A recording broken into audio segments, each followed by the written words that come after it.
The Book of Ruth.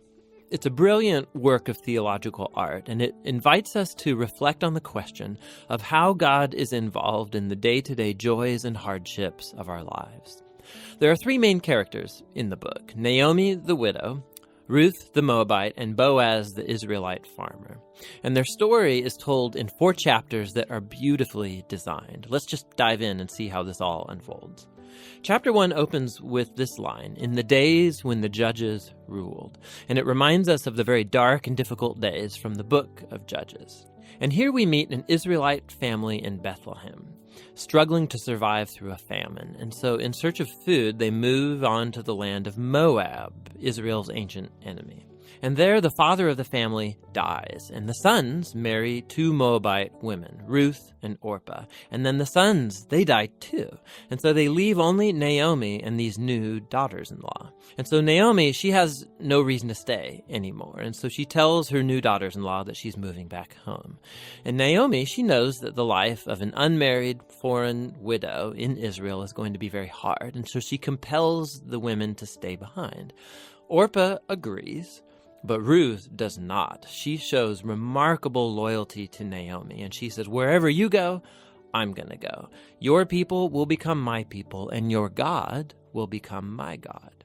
And so the two of them return to Israel together. And the chapter concludes with Naomi changing her name to Mara, which means bitter in Hebrew, and she laments her tragic fate. Chapter 2 begins with Naomi and Ruth discussing where they're going to find food. And it just so happens to be the beginning of the barley harvest. And so Ruth goes out to look for food, and it just so happens that she ends up picking grain in the field of a man named Boaz, who just so happens to be Naomi's relative. We're told that Boaz is a man of noble character, and he notices Ruth. And so after finding out more about her story, he shows remarkable generosity to her. He makes these special provisions so that the immigrant Ruth can gather grain in his field.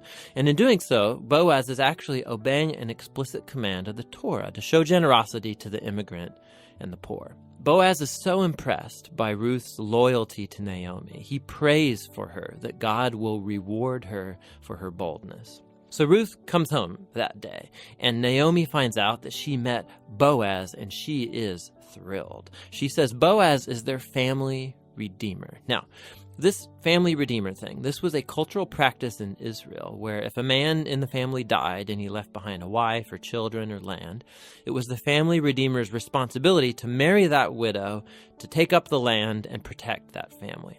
So Naomi, she begins to hope that perhaps there might still be a future for her family. Chapter 3 begins with Naomi and Ruth making a plan to get Boaz to notice their situation. So Ruth is going to stop wearing clothes of a grieving widow, and she's going to show signs that she's available to be married. And so Ruth goes to meet Boaz on the farm that night. And as she approaches, Boaz wakes up and he's totally startled.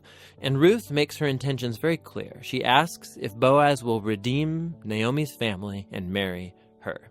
Boaz is once again amazed by Ruth's loyalty to Naomi and her family, and he calls Ruth a woman of noble character. It's the same term used to describe the woman of Proverbs 31. So Boaz tells Ruth to wait until the next day, and he will redeem both Ruth and Naomi legally before the town elders. And so the chapter ends with Ruth returning to Naomi, and they marvel together at all of these recent events. In chapter 4, it all comes together. It turns out, at the last minute, Boaz discovers there is a family member who's closer to Naomi than he is, and he's actually eligible before him to redeem the family. But at the last second, this family member finds out that he's going to have to marry Ruth the Moabite, and so he declines. But Boaz, remember, he knows Ruth's true character, and so he acquires the family property of Naomi, and he marries Ruth. And so just at the beginning, how Ruth was loyal to Naomi's family, so now Boaz is loyal to Naomi's family as well. The story concludes with a reversal of all of the tragedies from chapter 1. So the death of the husband and the sons is reversed as Ruth is married again and gives birth to a new son, granting joy to Naomi.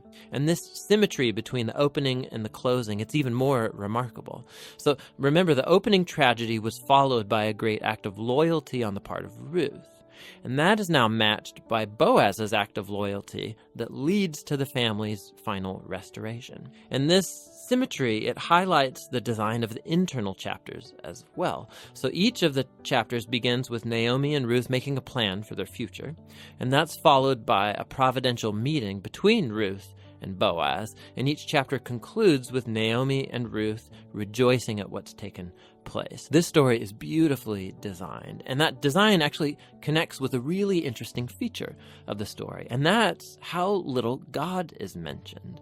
Right? The characters talk about God a few times, but the narrator actually never once mentions God doing anything directly in the story, and that's its brilliance. Because God's providence is at work behind every scene of this story, weaving together the circumstances and choices of all these characters. So Naomi, her tragedy leads her to think that God is punishing her, but actually the whole story is about God's mission to restore her and her family.